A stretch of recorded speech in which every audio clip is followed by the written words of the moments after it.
রবীন্দ্রনাথের নাটকের সঙ্গে প্রাথমিক পরিচয় করিয়ে দেবার জন্য কথা বলবো। আজকে প্রথম দিন যেটা ভাবলাম যে রবীন্দ্রনাথ যত নাটক রচনা করেছেন বা তার রচিত নাটকগুলোর একটা তালিকা তৈরি করি। নাটকের নামগুলো অন্তত জানা হবে। জানি না বাদ পড়ে গেল কিনা, কিন্তু ধরে নিচ্ছি যে অন্তত গুরুত্বপূর্ণ নাটক কিছু বাদ যায়নি। কেমন? রবীন্দ্রনাথের নাটক নাটক কি তোমরা জানো? মোটামুটি একটা না একটা নাটক নিশ্চয়ই তোমরা কখনো দেখেছো, মঞ্চের উপরে অথবা মঞ্চের নিচেও। নাটক অভিনয় হলে সম্পূর্ণ হয়, কিন্তু নাটক রচনা করেন যিনি, সেটা একটা সাহিত্যকর্ম। রবীন্দ্রনাথ এক জায়গায় বলেছেন, এই কবিতা গান এগুলো যদি ফুলের মতো হয়, নাটক তাহলে যেন একটা সম্পূর্ণ গাছ, মানে তার শেকড় আছে, গুঁড়ি আছে, ডালপালা আছে, এমনকি ফুলের কাঁটাটি পর্যন্ত। শুনে থাকবে অনেকে বলে গোটা জীবনটাই যেন একটা নাটকের মতো। সমস্ত মানুষজন যেন এক একজন চরিত্রের মতো, জন্ম থেকে মৃত্যু। সব ভারী কথা থাক। রবীন্দ্রনাথ কখন নাটক লিখতে শুরু করছেন সেই সময়টা একটুখানি চিনে নি। জোড়াসাঁকো ঠাকুর বাড়িতে রবীন্দ্রনাথের ছোটবেলা কাটছে, তোমরা জানো অনেকে। বিরাট পরিবার, এবং রবীন্দ্রনাথের দাদা দিদির সংখ্যাই এত, তার সঙ্গে অন্যান্য আত্মীয় স্বজন, নানান মানুষের আনাগোনা, বিরাট ব্যাপার। আরেকটা ছিল, জোড়াসাঁকো বাড়িতে গুণী মানুষজন আসতেন অনেক, আর সংস্কৃতির চর্চা, মানে নানান ধরনের গান। বাংলা সেই সময়কার দেশি গান, হিন্দি গান মানে শাস্ত্রীয় সঙ্গীত, পাশ্চাত্যের সঙ্গীত, কারণ তখন ইংরেজ শাসন, নানান ধরনের পাশ্চাত্য বিদ্যা এসেছে। ডিরোজিওর নাম শুনেছ হয়তো। এই যে একটা অবস্থা, সেই সময় নাটক কি হচ্ছে? সেই সময় গিরিশচন্দ্র, অর্ধেন্দু শেখর, এরা সব মানে প্রচুর নাটক হচ্ছে, যাত্রা হচ্ছে, নাটক হচ্ছে, পেশাদারি মঞ্চে মানে টিকিট কেটে লোকে নাটক দেখছে। রবীন্দ্রনাথের যে বাড়ি, সেইখানে রবীন্দ্রনাথের মেজ দাদা জ্যোতিরিন্দ্রনাথ ঠাকুর এইসব ব্যাপারে একেবারে সব থেকে বেশি উৎসাহী, আর রবীন্দ্রনাথের সব থেকে প্রিয় দাদা বলতে পারো। সবসময় তার নতুন কিছু করে দেখা, সেটা সুর নিয়ে হোক, সাহিত্য নিয়ে হোক, খুব সৃষ্টিশীল মানুষ।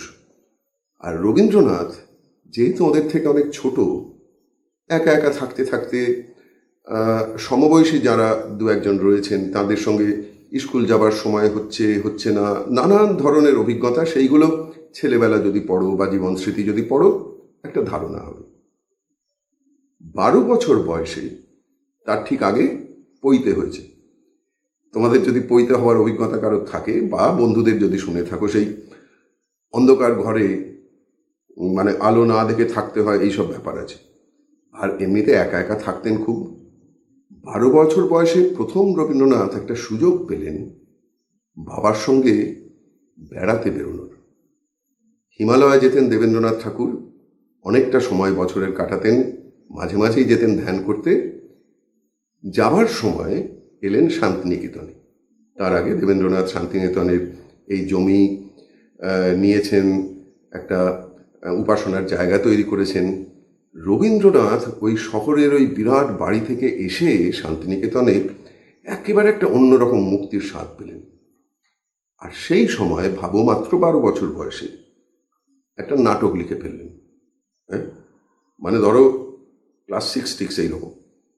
এবং তার আগে অভিনয় করেছেন দু একটা নাটকে, দাদাদের লেখা নাটকে। জ্যোতিরিন্দ্রনাথের একটা নাটক, সেইখানে ওই চিতরে ওই যে সেই আগুনে আহুতি দেবার ঘটনা, সেই সব নিয়ে একটা নাটক লিখেছিলেন সরোজিনী। সেইখানে একটা গান লিখে দিয়েছিলেন রবীন্দ্রনাথ, জল জল চিতা দ্বিগুণ দ্বিগুণ। কিন্তু নিজেই এক গোটা নাটক লিখে ফেললেন, পৃথ্বীরাজের পরাজয়। খাতাটা পরে হারিয়ে ফেলেছিলেন, কিন্তু সেই হলো শুরু। পরে অবশ্য এই পৃথ্বীরাজের পরাজয় মনে করে রুদ্রচণ্ড বলে একটা নাটক লিখেছিলেন। এটা আরো 8-10 মানে ওই 21 বছর বয়স এরকম সময়। আরেকটা নাটকও লিখেছিলেন সেই সময়, ভগ্ন হৃদয়। কিন্তু এই রুদ্রচণ্ড আর ভগ্ন হৃদয়ে নিজের এত অপছন্দ হয়েছিল, খুব চেয়েছিলেন কিছুতেই ছাপা না হোক। যাই হোক, সেটা অন্য কথা। রবীন্দ্রনাথের জন্ম 1861 সালে।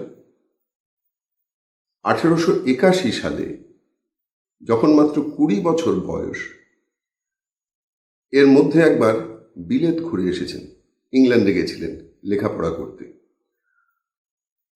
ওই যে পৃথ্বীরাজের পরাজয়ের পর সত্যিকারের প্রথম নাটক, যেটা নিজের ভালো লাগার এবং খুব ভালোবাসার নাটক, সেটা গানে ভরা একটা নাটক, বাল্মীকি প্রতিভা।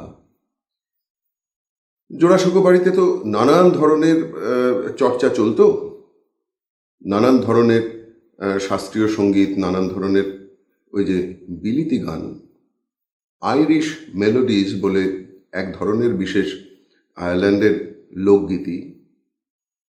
তার একটা বইও ছিল রবীন্দ্রনাথের, সেটা ওনার খুব পছন্দের বই ছিল। ইংল্যান্ডে গিয়ে আরও কিছু পাশ্চাত্য সঙ্গীতের সঙ্গে পরিচয় হলো, বিভিন্ন অভিনয়ে দেখলেন সেই সময়কার ওয়াগনার, স্পেন্সার, এরা তখন সবাই সব বিখ্যাত মানুষ। জ্যোতিরিন্দ্রনাথ খুব ভালো পিয়ানো বাজাতেন। 20 বছর বয়সের এই যে বাল্মীকি প্রতিভা, গল্পটা হচ্ছে দস্যু রত্নাকর বাল্মীকি হয়ে উঠলেন, একটা দস্যু সর্দার, ডাকাত দলকে নিয়ে শিকার করে বেড়ান, বনদেবীরা তটস্থ। সরস্বতী সেইখানে বালিকার ছদ্মবেশে এসেছিলেন দস্যু রত্নাকরের মন পাল্টাতে, এবং ওই যে বালিকার প্রতি তার একটা মায়া পাল্টে দিল। তারপর শিকার ছেড়ে দিচ্ছেন। লক্ষ্মী এসে আবার পরীক্ষা করলেন, প্রচুর ধন সম্পত্তি মণিমুক্ত দেবেন বলে বাল্মীকি বলল, না, আমার এসব চাই না, আমি ওই যে সুর শুনেছি, মানে সরস্বতীর স্পর্শ, এইটাকে অনেক গান, তার মধ্যে পাশ্চাত্য সঙ্গীতের সুরে জ্যোতিরিন্দ্রনাথের পিয়ানোর সঙ্গে সুরের সঙ্গে কথা বসে গান তৈরি হচ্ছে, তার সঙ্গে শ্যামা সঙ্গীতের প্রভাব আছে, অনেক রকম গান মিলিয়ে। আর সেই সময়ে নানান ধরনের সভা, মানে নানানজন মানুষ আসতেন, বিদ্বজন সমাগম, নানান জায়গা থেকে জ্ঞানীগুণী মানুষরা আসতেন। সেইখানে অভিনয় হলো একবার। ওই সমাগমে নানান ধরনের সাহিত্য, সঙ্গীত সব চর্চা হতো। বাল্মীকি প্রতিভা খুব আয়োজন করে অভিনয় হলো, এত তাতে সবার ভালো লাগলো, মুগ্ধ হলেন। পরের বছরেই ওই একই ধরনের আরেকটা গীতিনাট্য তৈরি হলো, কালমৃগয়া। কালমৃগয়ার গল্প হচ্ছে সেই রাজা দশরথ মৃগয়াতে গিয়ে ভুল করে শব্দভেদী বাণে একজন ঋষিকুমার, তার পিতা অন্ধমুনি, জল ভরছিলেন, আর দশরথ ভেবেছেন হরিণ জল খাচ্ছে, ভুল করে বধ করে ফেলেছিলেন ঋষিকুমারকে। আর অন্ধমুনি, ঋষিকুমার তাকে অনুরোধ করেছিল যে আমাকে অন্তত আমার পিতার কাছে পৌঁছে দিও, আমার মৃতদেহটাকেই, উনি তোমাকে ক্ষমা করবেন। কিন্তু অন্ধমুনি অভিশাপ দিয়েছিলেন যে এই পুত্রশোক তুমিও পাবে। সেই গল্পটা হয়তো তোমরা জানো। তোমাদের পরে আলাদা করে এই বাল্মীকি প্রতিভা কালমৃগয়া বলবো। এরপরে দেখো, একটা নাটক লিখছেন, প্রকৃতির প্রতিশোধ। একজন সন্ন্যাসী, সে সত্যের সন্ধানে, জীবনের একটা মুক্তির সন্ধানে সংসার ত্যাগ করে একটা গুহায় সাধনা করতে গেছেন, এবং সেইখানে তিনি মনে হচ্ছে যেন সাধনায় সিদ্ধি লাভ করেছেন। একটি মেয়ে তার কাছে আশ্রয় পায়, এবং সেই মেয়েটির যে নানান ধরনের চাঞ্চল্য কোথাও একটা সন্ন্যাসীকে তার সাধনায় যেন বাধা দিচ্ছে, বিরক্ত হচ্ছে। কিন্তু সেই মেয়ের হাত ধরেই আস্তে আস্তে যখন সংসারের নানান রকম, এই যে জীবনের নানান রকম রং, সেইগুলোকে চিনতে পেরে সন্ন্যাসী কোনো এক সময় বুঝতে পারছেন যে বাস্তবকে অস্বীকার করে সংসারের এই যে নানান রকম সৌন্দর্য, মানুষের জীবনের এই যে এত রকম সৌন্দর্য, এইটাকে বাদ দিয়ে সত্যকে পাওয়া যায় না। একটা মজা আছে, কর্ণাটকে কারোয়ার বলে একটা সমুদ্র তট, ইংরেজি থেকে বিচ বলে, সেই বেলাভূমিতে রবীন্দ্রনাথ ছিলেন কিছুদিন। সেইখানে এই প্রকৃতির প্রতিশোধ লিখেছিলেন, এবং বলছেন নানান জায়গায় যে এত সুন্দর প্রকৃতি, এমন সুন্দর সৌন্দর্য থাকতে এইসব ছেড়ে যদি কেউ গুহায় যায়, সে কি সত্যি সম্পূর্ণ সত্যকে পেতে পারে? আর সেই কারোয়ার সমুদ্র তটের এখন নাম হয়েছে কিন্তু রবীন্দ্রনাথের নামে, যদি কখনো যাও, ওর একটা মূর্তিও বসানো আছে। হ্যাঁ, মজার ব্যাপার। তারপর একটা ছোট নাটক লিখছেন নলিনী, খ্যাতির বিড়ম্বনা। ওটা মজার নাটক, পরে হাস্যকৌতুকে সেটা জায়গা পেয়েছিল। আরেকটা গীতিনাট্য মায়ার খেলা, এইটা ওই 86-87 সালে, কিন্তু ওটা রবীন্দ্রনাথের অত পছন্দ হয়নি। বাল্মীকি প্রতিভা কালমৃগা নিজের খুব পছন্দ হয়েছিল, কিন্তু মায়ার খেলা প্রথম কথা, ওটা ওই আরেকটা সমিতি ছিল, সখী সমিতি, মেয়েদের স্বনির্ভর হওয়ার জন্য, তাদের অনুরোধে এই যে নলিনী নাটক লিখেছিলেন তার আগে, ওইটার সঙ্গেই গান জুড়ে জুড়ে সেটা বেথুন কলেজের প্রথম অভিনয় হয়েছিল। কিন্তু রবীন্দ্রনাথ বলেছেন যে বাল্মীকি প্রতিভার কালমৃগা যেমন নাটককে সাহায্য করছে গান, মানে নাটকের জন্য গান ব্যবহার হচ্ছে, আর এই মায়ার খেলাতে যেন গানগুলোই বড়, ওই গানগুলোকে জোড়বার জন্য যেন জোর করে নাটক হয়েছে, সেই জন্য ওনার পছন্দ হয়নি। এরপরে ওই 9-10 বছর পর একটা নাটক লিখছেন রাজা ও রানী। সেই সময় যেসব নাটক এসব হচ্ছে, বেশিরভাগই হচ্ছে সব ওই ধরো বঙ্কিমচন্দ্রের উপন্যাস থেকে বা ঐতিহাসিক নাটক নানান রকম। রবীন্দ্রনাথেরও একটা উপন্যাস বউ ঠাকুরানীর হাট, সেইখান থেকে এই কেদারচন্দ্র বলে একজন নাট্যরূপ দিয়ে রাজা বসন্ত রায় একটা নাটক হয়েছিল, কিন্তু রবীন্দ্রনাথ নিজের নাটক নয়, সেটা উপন্যাস থেকে। সেই বউ ঠাকুরানীর হাট থেকে পরে নিজেও নাটক করেছিলেন, পরে বলছি। এইবার একটা নাটক লিখলেন রাজা ও রানী। জলন্ধরের রাজা বিক্রমদেব, কাশ্মীরের রাজা চন্দ্রসেন, তার বোন সুমিত্রা বিক্রমদেবের সঙ্গে বিয়ে হলো, এই হলো গল্প। একটু ভারী, কিন্তু ব্যাপারটা হচ্ছে এইরকম, রবীন্দ্রনাথ নিজেই বলছেন প্রকৃতির প্রতিশোধে যেমন সন্ন্যাসী ওই যে সংসার ছেড়ে বাস্তবকে অস্বীকার করে একটা ভুল করেছিল, এই বিক্রমদেব তেমনি সুমিত্রাকে মানে এতই ভালোবেসে, মানে সবটা একটু বাড়াবাড়ি হয়ে বাস্তবকে অস্বীকার করে সেইখান থেকে সমস্যা তৈরি হলো, এই নিয়ে গল্প।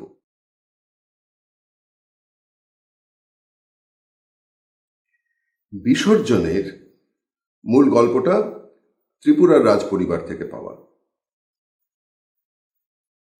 প্রাচীন কালী মন্দির, খুব সেই যাকে বলে জাগ্রত দেবী, মানে সবাই খুব ভক্তি শ্রদ্ধা করে মা কালী। আর তার পুরোহিত রঘুপতি অত্যন্ত প্রতাপশালী পুরোহিত, সবাই তাকে একেবারে খুব মানে। বলির প্রথা, পশু বলির প্রথা অত্যন্ত জনপ্রিয়, সবাই খুব বেশ পছন্দই করে। রাজা গোবিন্দ মাণিক্য অত্যন্ত প্রজাবৎসল, সুন্দর মনের একজন মানুষ। তার মহিষী মহারানী গুণবতী, তিনি নিঃসন্তান, এবং তিনি রঘুপতির কাছে প্রতিশ্রুতি দিয়েছেন মা যদি সন্তান দেন বর্ষে বর্ষে দিব তার 100 মহিষ 300 ছাগ, মানে 100 প্রাণী বলি দিতে পারেন নিজের সন্তানের জন্য। তার উল্টো দিকে অপর্ণা, একজন ভিখারিনী মেয়ে, সে খুব কান্নাকাটি করছে এবং রাজার কাছে বিচার চাইছে যে তার পোষা ছাগল, বলছে ছাগ শিশু যাকে আমি সন্তানের মতো পালন করেছি তাকে বলি দেওয়া হয়েছে। আর রঘুপতির একজন শিষ্যই বলতে পারো, পালিত সন্তানের মতো জয়সিংহ তাকে বলছে ইচ্ছে করে তো করিনি, আর মা নিয়েছেন, তোমার তো খুশি হওয়ার কথা। আর অপর্ণা বলছে রাক্ষসী নিয়েছে তারে। মা তো সন্তানের ভালো চাইবেন, ভালোবাসবেন।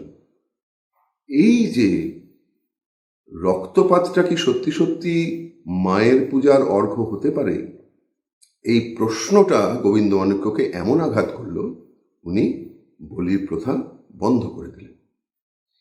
সেইখান থেকে রঘুপতির সঙ্গে গোবিন্দ মাণিক্যের বিরোধ, গুণবতী রেগে যাচ্ছেন। শেষ পর্যন্ত কি হচ্ছে এখন বলবো না, বিসর্জনের গল্প আরেকদিন আলাদা করে তোমাদের বলবো। এর 1-2 বছর পর একটা নাটক লিখছেন চিত্রাঙ্গদা। চিত্রাঙ্গদার নাম শুনেছ, রাজকুমারী চিত্রাঙ্গদা, অর্জুন যাকে বিয়ে করেছিলেন পরে। চিত্রাঙ্গদার গল্পটা এই রকম যে চিত্রাঙ্গদা খুব ওই যুদ্ধ বিগ্রহ এইসব, মানে খুব পুরুষালী, খুব তেজি একটি মেয়ে। অর্জুনের তাকে প্রথমে পছন্দ হয়। তখন দেবতার কাছে বর নিয়ে চিত্রাঙ্গদা এমন নিজের রূপ বাড়িয়েছিলেন, মানে বাইরের রূপটা, যে অর্জুন তাতে একেবারে আসক্ত হয়ে পড়েছিলেন, মানে তার তখন পছন্দ হয়েছিল। কিন্তু পরে বুঝলেন যে আসল মানুষটা বাইরের চেহারা দেখে চেনা যায় না, তার ভেতরের শক্তিটাই আসল। এইটা রবীন্দ্রনাথ পরে লিখেছেন যে একটা ওই ট্রেনে যেতে যেতে বাইরের প্রকৃতি দেখে তার মনে হয়েছিল যে এই যে এত সুন্দর করে সব কিছু সাজিয়ে রেখেছে পৃথিবী আমাদের চোখ ভোলানোর জন্য, কিন্তু ভেতরে ভেতরে কত কাণ্ড চলছে। এই যে একটা পাথর গুঁড়ো হয়ে মাটি হচ্ছে, গাছপালা জন্মাচ্ছে, ফুল ফুটছে, বিরাট একটা ব্যাপার ভেতরে ভেতরে চলছে। এইটা তো চট করে আমরা বুঝতে পারি না, আমরা বাইরের চেহারাটা থেকে ভুলে থাকি। এটাই যেন প্রকৃতির খেলা। গোড়ায় গলদ মজার গল্প, সেইখানে ওই একটু বড়দের প্রেম টেম নিয়ে ব্যাপার আর কি। সেইটা থেকে পরে আরেকটা নাটক হয়েছিল শেষ রক্ষা, অনেক অভিনয় হয়েছে। এরপরে একটা নাটক লিখলেন বিদায় অভিশাপ, সেটাও কাব্য, মানে কবিতা ছন্দে নাটক, বিসর্জনও তাই, রাজাও রানীও তাই। কচ দেবযানী, তোমরা শুনেছ কিনা জানি না গল্প। বৃহস্পতি দেবতাদের গুরু, বৃহস্পতির সন্তান হচ্ছেন কচ। দেবতারা তাকে পাঠাচ্ছেন শুক্রাচার্যের কাছে, ঋষি, সঞ্জীবনী বিদ্যা শিখতে। কচ যাচ্ছেন, অধ্যয়ন করছেন, কিন্তু তার শিক্ষা কিছুতেই সম্পূর্ণ হতো না যদি শুক্রাচার্যের কন্যা দেবযানী তাকে সাহায্য না করতেন। দেবযানী কচকে ভালোবেসেছিলেন, কিন্তু দেবযানীর সাহায্যে কচ যখন সেই বিদ্যা আয়ত্ত করলেন, করে এবার স্বর্গে ফিরে যাবেন, দেবযানী তখন অভিশাপ দিয়েছিলেন, যে বিদ্যা তুমি আয়ত্ত করলে তুমি অন্যকে দান করতে পারবে, কিন্তু নিজে ব্যবহার করতে পারবে না। এই নিয়ে বিদায় অভিশাপ। তারপরে আরেকটি নাটক মালিনী, এইটা হচ্ছে ধরো এই 95-96 সালে। রবীন্দ্রনাথ নাকি একদিন স্বপ্ন দেখেছিলেন, সেটা ইংল্যান্ডে বসে, মানে বন্ধুর বাড়িতে, যে দুই বন্ধু তারা একজন অত্যাচারী রাজার বিরুদ্ধে চক্রান্ত করে, মানে রাজাকে কি করে সরানো যায় এই নিয়ে পরিকল্পনা করছেন। এক বন্ধু সেইটা আবার রাজাকে বলে দিয়েছিলেন। ফলে রাজা যখন এই যে বন্ধু নালিশ করে দিয়েছে, সেই বন্ধু তো ভালো রাজার কাছে, অন্যজনকে যখন মৃত্যুদণ্ড দেওয়া হচ্ছে, শেষ ইচ্ছা কি না, আমি আমার বন্ধুর সঙ্গে একবার দেখা করব। এবং সে যখন দেখা করতে এলো, তখন ওই যে শিকল বাঁধা হাতে, সেই শিকলের আঘাতে নাকি সেই বন্ধুকে মেরে ফেলেছিলেন। এইরকম একটা যেন মনে হচ্ছে যেন চোখের সামনে নাটক হচ্ছে রবীন্দ্রনাথ। পরে সেইটাকে মালিনী, একটা ওই বৌদ্ধ শাস্ত্রে নানান রকম গল্প আছে, সেইখান থেকে একটা গল্প শুনেছিলেন, মিলিয়ে মিশিয়ে নাটক লিখলেন মালিনী। সেইখানে ক্ষেমঙ্কর আর সুপ্রিয় দুই বন্ধুর কথা আছে। বৈকুণ্ঠের খাতা আরেকটা মজার নাটক লিখলেন এরপরে। আর তারপরে কাহিনী। কাহিনী মানে তো একটা নাটক নয়, কথা ও কাহিনী একটা বই তোমরা কখনো যদি পাও দেখো, কথার মধ্যে অনেক নানান রকম ঘটনা গল্পের মতো সেগুলো কবিতা করে বলা আছে। যেমন ধরো নগরলক্ষ্মী বলে একটা কবিতা, সেই বুদ্ধ দুর্ভিক্ষ হয়েছে শ্রাবস্তিপুরে, সেইখানে বাকিরা সবাই হাল ছেড়ে দিচ্ছেন, বুদ্ধ যখন বলেছেন কে কে সাহায্য করতে পারবে, সেইখানে একজন ভিক্ষুণী সুপ্রিয়া সে দায়িত্ব নিচ্ছে, বলছে আমি সবার কাছ থেকে দান সংগ্রহ করে আমি সবার সেবা করব। এই ধরনের যে গল্প সেইগুলো, যেমন পূজারিণী, সেই পূজারিণী থেকে পরে একটা নাটকই হয়েছিল নটির পূজা, সেটা পরে বলবো। আর কাহিনীর মধ্যে যে নাটকগুলো আছে তার মধ্যে সব থেকে পরিচিত যেগুলো, ধরো গান্ধারীর আবেদন, কর্ণকুন্তী সংবাদ, লক্ষ্মীর পরীক্ষা। লক্ষ্মীর পরীক্ষা পরে আলাদা বইও হয়েছিল। আরেকটা আছে সতী, সেটা একটা মারাঠি গল্প। সেইটা হচ্ছে এই অমাবাই বলে একজন আর তার পিতা বিনায়ক রাও, এদের কথোপকথন। আরেকটু বড় হলে পড়ো, আরও আছে দুটো, একটা পতিতা আরেকটা। কিন্তু এই সব থেকে পরিচিত যেগুলো, কর্ণকুন্তী সংবাদ, অর্জুনের সঙ্গে যুদ্ধের আগের দিন কর্ণের কাছে কুন্তি গেছেন এই পরিচয় দিয়ে যে তুমিও আমারই সন্তান।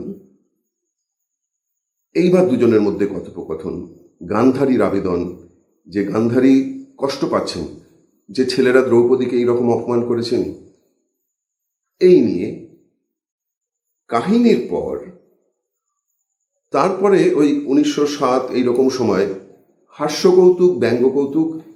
হাস্যকৌতুক তোমরা অনেকে ছোট ছোট, যেমন ধরো ছাত্রের পরীক্ষাটা তো তোমরা অনেকেই হয়তো জানো, সেই যে মাস্টারমশাইকে বাবার কাছে একটুখানি প্যাঁচে ফেলার জন্য সব ছাত্র নানান রকম বানি বানি উত্তর দিচ্ছে। আর ব্যঙ্গ কৌতুকের মধ্যে পরিচিত যেমন পিনি পয়সার ভোজ, হ্যাঁ, অরসিকের স্বর্গপ্রাপ্তি, বশীকরণ, এই সব, এগুলো সবটাই হচ্ছে একটু মজার, হালকা। কিন্তু রবীন্দ্রনাথের ভাষা তো, রবীন্দ্রনাথের নাটকে বুঝলে যেটা ছোটদের বড়দের সকলেরই হয়, ভাষাটা রবীন্দ্রনাথের সবসময় বুঝে ওঠা যায় না সহজে, কিন্তু বারে বারে পড়লে ঠিক বোঝা যায়। এরপরে একটা খুব গুরুত্বপূর্ণ ব্যাপার আছে। এমন একটা নাটক লিখছেন, এটা হচ্ছে 1908-এ শারদোৎসব, যেটা আগের সমস্ত নাটকের থেকে একেবারে আলাদা। এই নাটকে, শরৎকালের একটা নাটক, আগে সেই নাটকটা কেন লিখলেন, কখন লিখলেন একটু শোনো। ছোটবেলা থেকে রবীন্দ্রনাথ খুব, তো দেখো, একদিকে হচ্ছে তার মনটাও খুব সংবেদনশীল, অনেক কিছু যেগুলো সাধারণ মানুষ আমরা চট করে দেখছি সবই, কিন্তু আমার মনের মধ্যে যেন সেইটা যতটা এসে পৌঁছয়, রবীন্দ্রনাথ যেন অনেক বেশি করে সেটা, তার স্পন্দনটা অনুভব করতে পারেন। মানে তার মনের মধ্যে একটা চেতনাটা যেন অনেক বেশি জাগ্রত। এটা কবি মাত্রেই হয়, কবিরা একটুখানি বেশি কোথাও যেন আমাদের থেকে অনুভব করতে পারেন।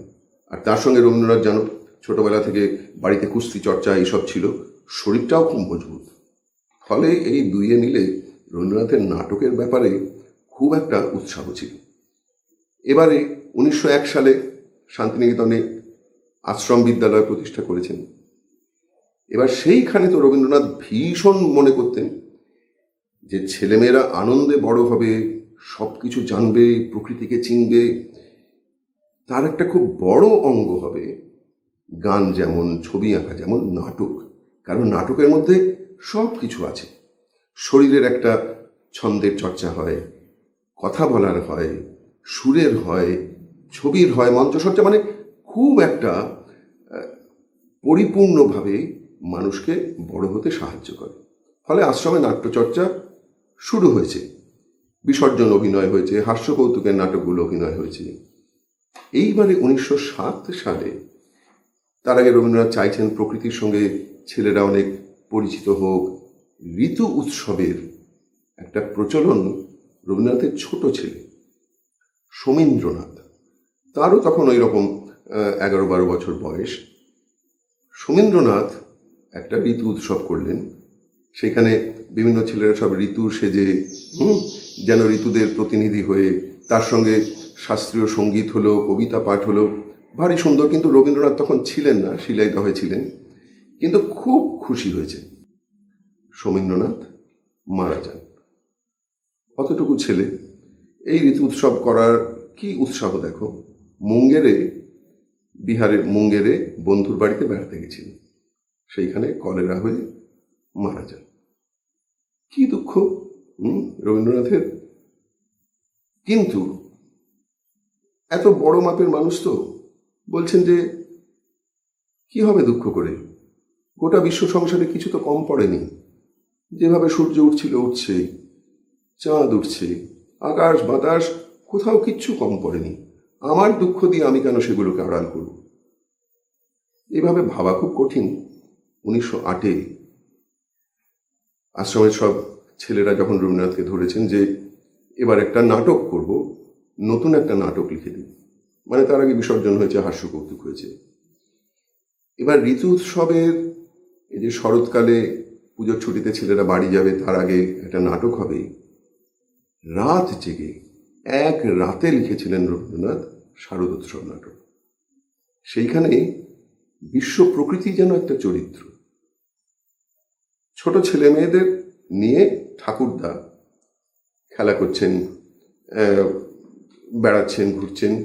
একজন সন্ন্যাসী আসছেন, তিনি আসলে ছদ্মবেশী সম্রাট। তিনি এসে দেখছেন ওই ছেলেদের মধ্যে একটি উপনন্দ বলে ছেলে, সে বাপমাহারা ছেলে। সুরসেন একজন বিখ্যাত বীণাবাদক, তার কাছে পালিত হয়েছিল উপনন্দ। আর সুরসেন টাকা পয়সা কখনো ধার করেছিলেন, খুব একজন লোভী হিসেবি লোক, তার নাম লক্ষেশ্বর। সেই লক্ষেশ্বরের কাছে ঋণ শোধ না করে সুরসেন মারা গেছেন।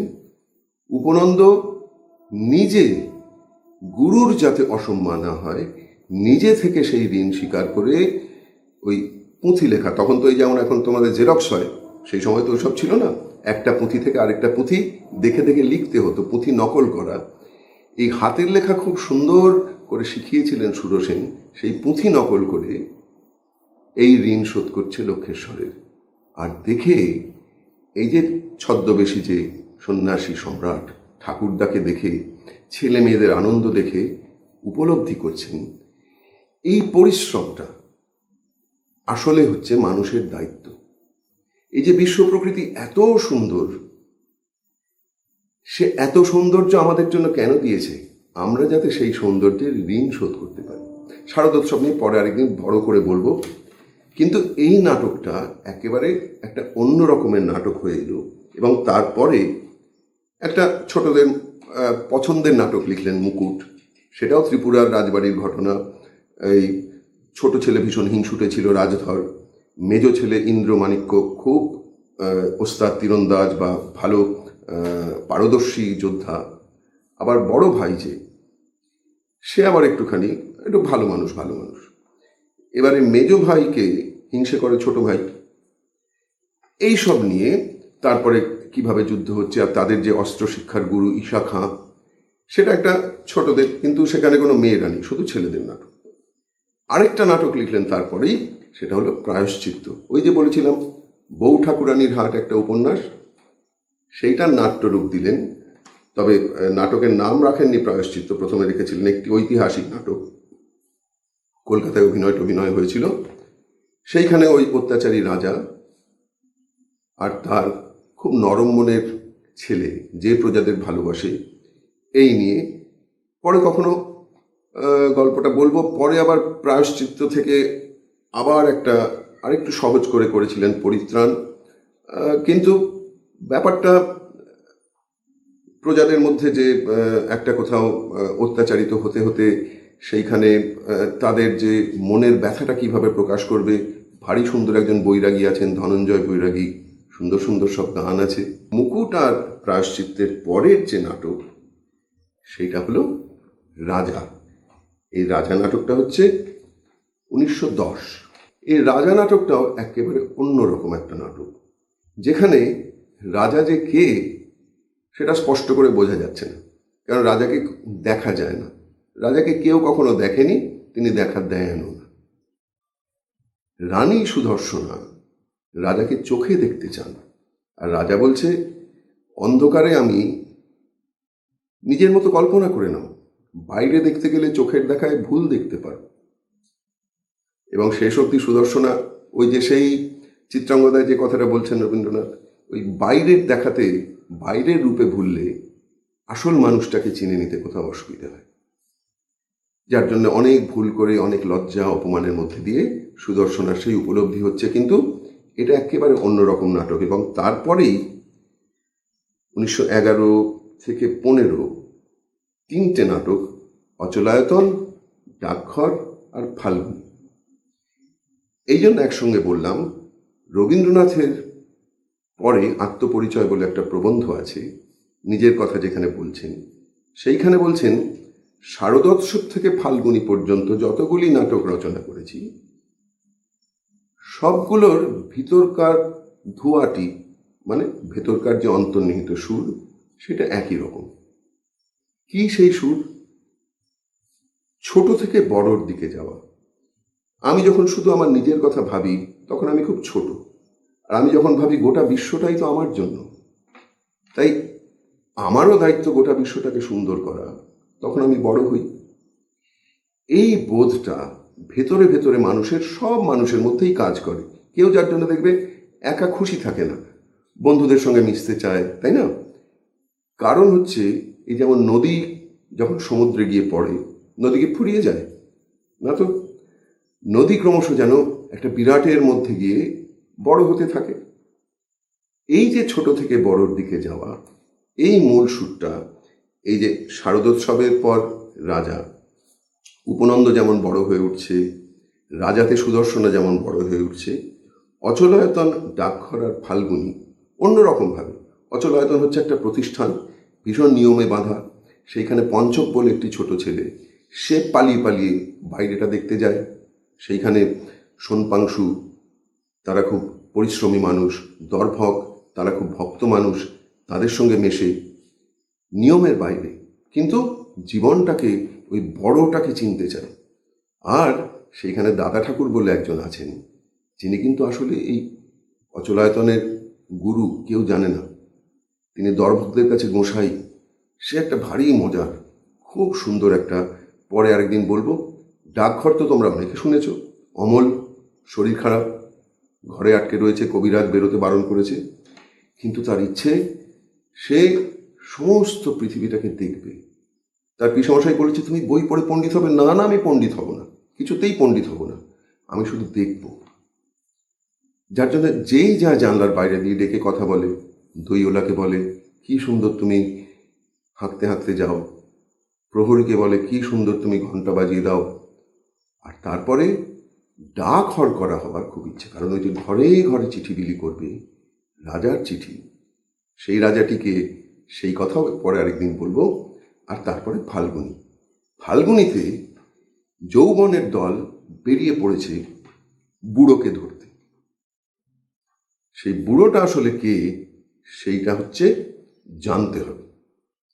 কিন্তু যখন সে বুড়োটাকে পাচ্ছে, সে অনেক নানান রকম, তার মধ্যে যাওয়ার মধ্যে কত গান আছে, খুব চমৎকার একটা নাটক, সেটাও পরে আরেকদিন বলবো।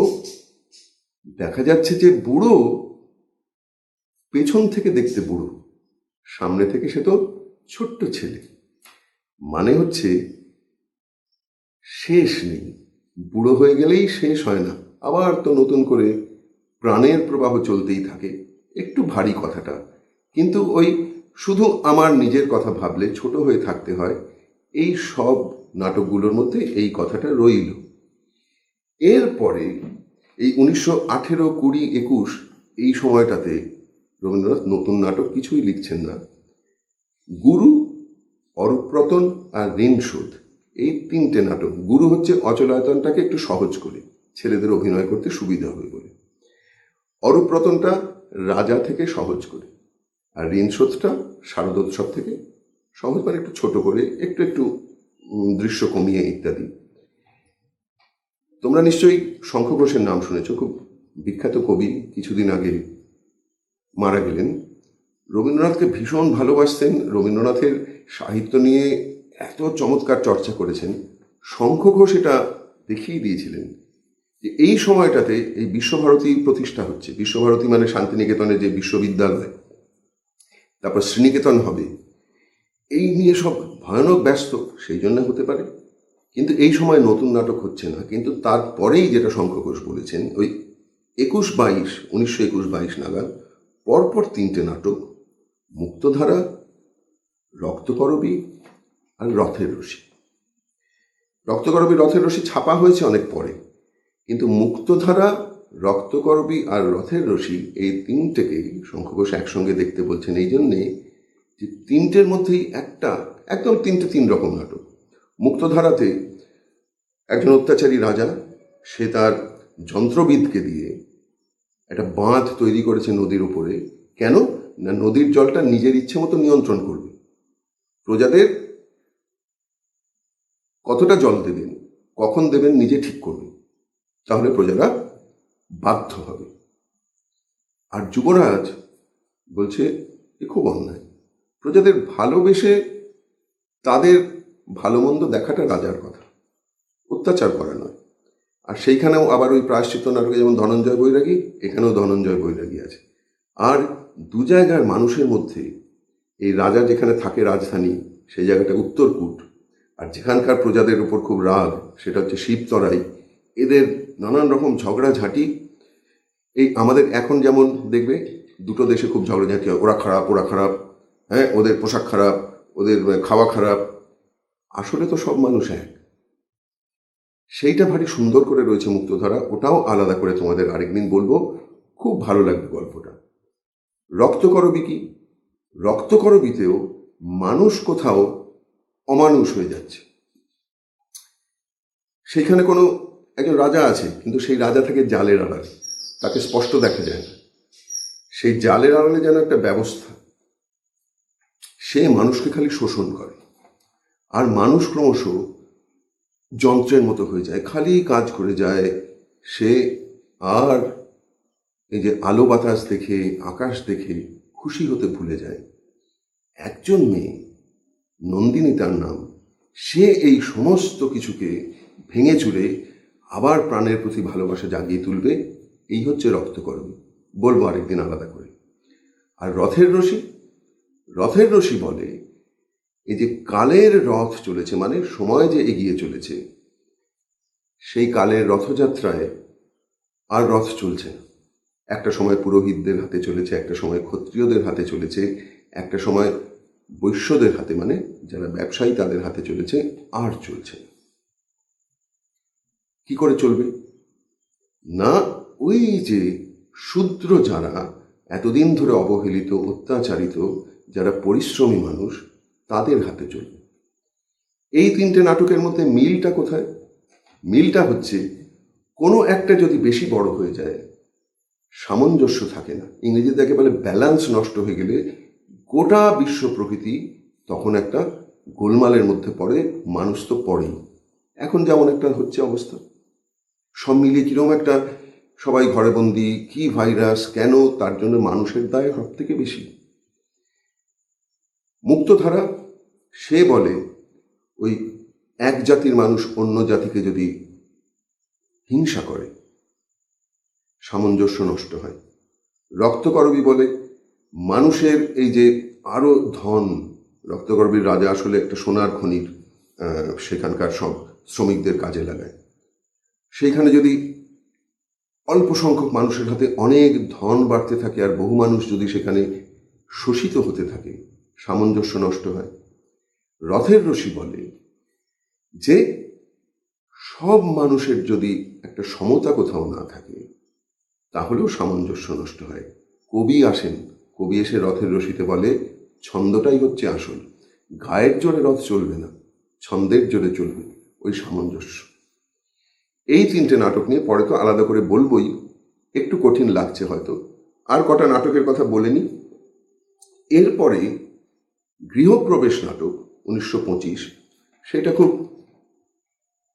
সহজবোধ্য গল্প, কিন্তু একটু দুঃখের। মৃত্যুশয্যায় যতীন তার স্ত্রীর ভালোবাসার জন্য আকুল, কিন্তু সে ফিরিয়ে দিচ্ছে।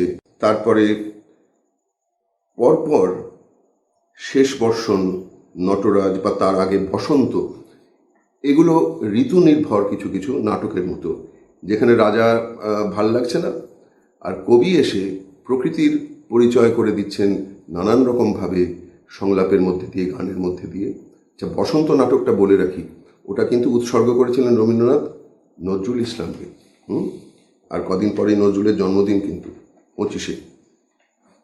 আর শোধবোধ বলে একটা লিখছেন নাটক, একটা পুরনো গল্প ছিল কর্মফল, সেই গল্পটাকে নাটকের মধ্যে আনছেন। সেটাও একটু বড়দের গল্প বলতে পারো, সেই সতীশ, নলিনী, এদের একটু প্রেমের গল্প।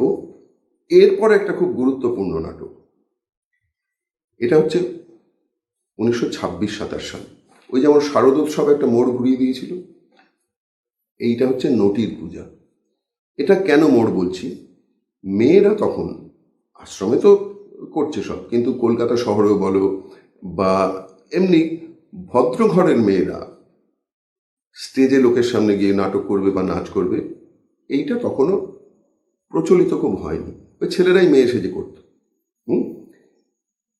নটির পূজা পূজারিনী বলে একটা কবিতা ছিল, বলেছি, সেই যে নৃপতি বিম্বিসার নমিয়া বুদ্ধে মাগিয়া লইলা পাদনখ কণা তার, যদি পড়ে থাকো জানো। কিন্তু সেইখানে হচ্ছে শ্রীমতী, সে হচ্ছে রাজপ্রাসাদের একজন দাসী, কিন্তু সে সত্যি সত্যি বুদ্ধকে এতটাই ভক্তি করত, যেখানে অজাতশত্রু বিম্বিসারের ছেলে, সে যখন বৌদ্ধ ধর্মকে নিষিদ্ধ করে দিয়েছে, সব বৌদ্ধ শাস্ত্র জ্বালিয়ে টালিয়ে একেবারে কেউ বুদ্ধের উপাসনা করলে তার প্রাণদণ্ড বলে দিয়েছে, ভেতরে ভেতরে যতই ভক্তি থাক, রাজপরিবারের রানী বলো, রাজকন্যারা বলো, সবাই কেউ ভয় যায় না। শ্রীমতী শেষ অবধি উপাসনা করে এবং প্রাণ দেয়। এটা পূজারিনীর কবিতা। আর নটির পূজাতেও সেইটাই আরেকটু বিস্তারিত করে পরে কখনো বলবো। এইটা হলো কেন, প্রতিমা দেবী যেমন ওই যে মায়ার খেলা, ওই ওই যে অনুরোধে মেয়েদের জন্য করেছিলেন অনেক আগে, প্রতিমা দেবী বললেন শুধু মেয়েদের জন্য একটা নাটক দিন, এবং সেখানে একটু ছেলেরা থাকবে না। রবীন্দ্রনাথের কথাটা খুব পছন্দ হয়নি, তবু বৌমা বলেছে। নটির পূজায় ওই যে নটি, শ্রীমতী তার নাম, অভিনয় করেছিলেন গৌরী বসু, পরে ভঞ্জ হয়েছেন। নন্দলাল বসু বিখ্যাত শিল্পী, কলাভবনের মাস্টারমশাই, তার মেয়ে। রবীন্দ্রনাথ বলেছিলেন শেষে যখন বুদ্ধের সামনে শ্রীমতী ওই রাজনর্তকীর পোশাক পরে নাচতে আসছেন, তার কারণ হচ্ছে রাজকুমারী যারা ওকে হিংসে করত, ওই রকম আদেশ আনিয়েছে যে উপাসনার জায়গায় নাচ করবে, সেটা হবে ওর অসম্মান। সেইখানে নাচ করছেন আমায় ক্ষম হে ক্ষম নম হে নম, সেইখানে ওই নাচের মধ্যে দিয়ে সে পুজো করছে, আর রাজনর্তকীর পোশাক আস্তে আস্তে খুলে যাচ্ছে, দেখা যাচ্ছে ভেতরে ভিক্ষুণীর পোশাক। রবীন্দ্রনাথ গৌরীকে বলেছিলেন নাচটা যেন নাচ না থাকে, ওরা যেন প্রার্থনা হয়ে ওঠে। আর সত্যি সেই নাকি যারা দেখেছে নানান রকম বর্ণনা পাওয়া যায়, একেবারে সেই মনে হয় যেন সেই একেবারে অন্য জগতে চলে গেছেন গৌরী। অবনীন্দ্রনাথ ঠাকুর বলেছিলেন নন্দলালকে, মেয়েকে একটু সামলে রেখো, ও যেন আগুনের স্পর্শ পেয়েছে। কিন্তু যখন পরে কলকাতায় হবে নটির পূজা, তখন রবীন্দ্রনাথ, অনেকে আসলে বলল এই মেয়েরা কলকাতা স্টেজে নাটক করবে, সবাই ছ্যাঁচা করবে। রবীন্দ্রনাথ বললেন বেশ, আমি নিজে সেখানে স্টেজে যাব, তাহলেই সবাই, কারণ তখন রবীন্দ্রনাথের অনেক খ্যাতি। রবীন্দ্রনাথ সেখানে ভিক্ষু উপালি হয়ে প্রথমে ঢুকেছিলেন, ভিক্ষা চেয়ে গান গাইতে গাইতে।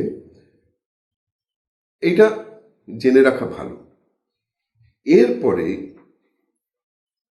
আবার ওই পুরনো নাটক থেকে, প্রায়শ্চিত্ত থেকে পরিত্রাণ হচ্ছে, তারপর সেই রাজা ও রানী, সেই যে কাশ্মীরের রাজার গল্প, সেখান থেকে তপতি হচ্ছে। নবীন আরেকটা ওই বসন্তের ওপরে ওই ঋতু নির্ভর নাটক। তারপর একটা নাটক লিখছেন চণ্ডালিকা, প্রথমে নাম দিয়েছিলেন চণ্ডালিনী। তোমরা অনেকে এটা ওই নৃত্যনাট্য হিসেবে হয়তো দেখেছো, কিন্তু এটা একটা গদ্য নাটক হিসেবে। সেই সময় গান্ধীজির অস্পৃশ্যতা বিরোধী আন্দোলন খুব চলছে দেশে, সেইখানে ওই চণ্ডালের মেয়ে অস্পৃশ্য, আসলে সে অস্পৃশ্য নয়, সেও যে মানুষ, এইটা বৌদ্ধ সন্ন্যাসীর কাছ থেকে সে এই আত্মবিশ্বাসটা পাচ্ছে, এই গল্প। এরপরের যে নাটকই বলবো, ছোট, ওটাকে নাটিকা বলছেন, কিন্তু তার মধ্যে অনেক গান টান আছে, তাসের দেশ। এইগুলো সব আলাদা আলাদা করে এক একটা নিয়ে বলবো পরে কথা। তাসের দেশ উৎসর্গ করেছিলেন নেতাজি সুভাষচন্দ্র বসুকে রবীন্দ্রনাথ। তাসের দেশে রাজপুত্র, সে রাজবাড়ির আরামে একঘেয়ে হয়ে গিয়ে তার আর ভাল লাগছে না, সে বেরিয়ে পড়তে চায়, এবং সে সমুদ্রে নৌকাডুবি হয়ে শেষ অবধি ভেসে ওঠে একটা এমন দ্বীপে যেখানে সবটাই খুব ওই নিয়মে বাঁধা, মানুষরা সব তাসের মতো, সব ওই সেই একেবারে সেই প্যারেড করছে, আর সবসময় এত নিয়ম এত নিয়ম। সেইখান থেকে কোথাও একটা যে খুশি হতে কিভাবে পারে মানুষ, সেইটা রাজপুত্র তাদের বোঝাচ্ছেন। এই তাসের দেশটা অনেক আগে গল্পগুচ্ছে একটা গল্প আছে, একটি আষাঢ়ে গল্প বলে, সেইটার একটা থেকে উৎপত্তি বলতে পারো।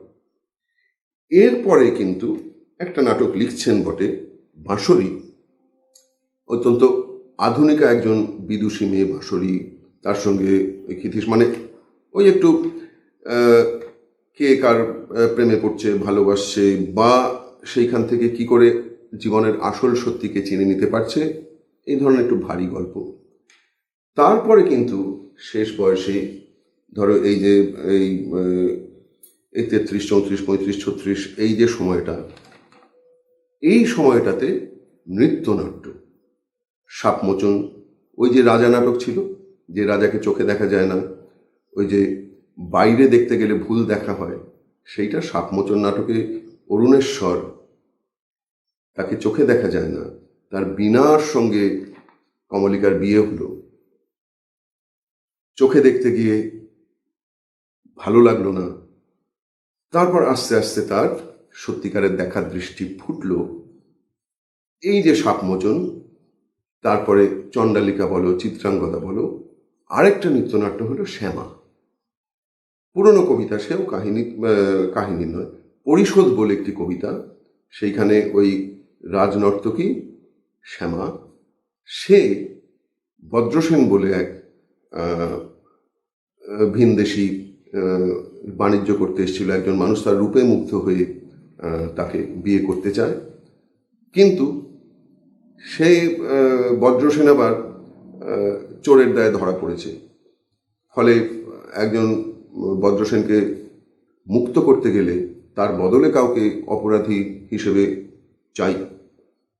শ্যামাকে ভালোবাসতেন উত্তীয়, এতটাই ভালোবাসতেন যে তিনি প্রহরীর কাছে গিয়ে বলে, আমি আসল চোর, বজ্রসেন নয়। এইটা যখন পরে বজ্রসেন জানতে পারেন, ভীষণ রেগে যান, যে ছি ছি ছি ছি, আমাকে পাওয়ার জন্য তুমি একজন মানুষের মৃত্যুর কারণ হয়েছ। শ্যামা বলেছিল যে আমার পাপ আমি স্বীকার করছি, কিন্তু তুমি আমাকে ছেড়ে যেও না। কিন্তু বজ্রসেন চলে গেছিলেন, কিন্তু একটা অনুশোচনাও ছিল যে পাপীকে শাস্তি দিতে গিয়ে আমি নিজেও একটা পাপ করলাম, যে আমি ক্ষমা করতে পারলাম না। ঈশ্বর সবাইকে ক্ষমা করেন, আমি ক্ষমা করতে না পারার অপরাধে অপরাধী হলাম। এরপরে আর একটাই নাটকের কথা আমার লিস্টে যেটা আছে, সেটা হলো মুক্তির উপায়। সেটাও একটু মজার নাটক। একজন ওই ভণ্ড গুরুদেব, তিনি সবাইকে ওই ভুলিয়ে ভালিয়ে টাকা রোজগার করেন, সেইখানে একজন ভালো মানুষ, সে কি করে ভুলে যাচ্ছে, আর তারপর তার সেই স্ত্রীরা, যাই হোক, সেটা একেবারেই মজার নাটক। কিন্তু এটা ছাপা হয়েছিল রবীন্দ্রনাথের মৃত্যুর পর, একটা পত্রিকার জন্য এইটা দিয়েছিলেন, এটা ওই মাস্টারমশাইদের অনুরোধেই লেখা অভিনয়ের জন্য। তাহলে এই দেখো, অনেক নাটক, আবার কিছু কিছু নাটক নতুন করে লেখা, আবার বিসর্জনের মতো অনেক নাটক আছে যেগুলো বিসর্জনই থেকেছে, কিন্তু তার চেহারা পাল্টেছে, চরিত্র বেড়েছে, কমেছে। আজকে যেটা বললাম তোমাদের, সেটা হচ্ছে রবীন্দ্রনাথের রচিত নাটকগুলোর একটা লিস্টই বলতে পারো, অন্তত নাটকের নামগুলো তোমাদের জানা রইল। এরপরে আমি যেটা ভেবেছি, ধরো ওই 12টা, এই যে কথাগুলো বলছি, ধরো একা একাই তো বকে যাচ্ছি, সেই জন্য বক্তৃতা। এবার বক্তৃতা মালা, ইংরেজিতে বলে আসলে লেকচার সিরিজ, 12টা এইরকম একা একা বকে যাওয়ার পরিকল্পনা হয়েছে। তো আজকে গেল 1 নম্বর, ভেবে রেখেছি যেটা, এরপর দ্বিতীয়টা বাল্মীকি প্রতিভা কালমৃগা নিয়ে, 3 নম্বর বিসর্জন, 4 শারদোৎসব, 5 রাজা, 6 অচলায়তন আর ডাকঘর একসঙ্গে, 7 ফাল্গুনী, ফাল্গুনীর আবার একটা গোড়ায় আলাদা নাটক লিখেছিলেন বৈরাগ্য সাধনাটারই ভূমিকা হিসেবে, 8 মুক্তধারা, 9 রক্তকরবী আর রথের রশি একসঙ্গে, 10 নটির পূজা, 11 তাসের দেশ, আর 12 নম্বর শেষটা, যে নৃত্যনাট্যগুলো, সেগুলো সম্পর্কে একসঙ্গে একটা পরিচয় দেওয়া। এরকম ভেবে রেখেছি। এবার সেটা করতে করতে হয়তো একটু আধটু পাল্টে যেতেও পারে, কিন্তু আজকে খুব একটা নিরস অনেক তথ্য, নাম ইত্যাদি ইত্যাদি সব যদি মনে রাখতে নাও পারো, অন্তত যেগুলো খুব গুরুত্বপূর্ণ নাটকের কথা আলাদা করে বললাম, বা যে নাটকগুলো নিয়ে আলাদা করে পরে কথা বলবো বললাম, সেই নামগুলো কিন্তু ভুলো না। কেমন? ভালো থেকো সবাই।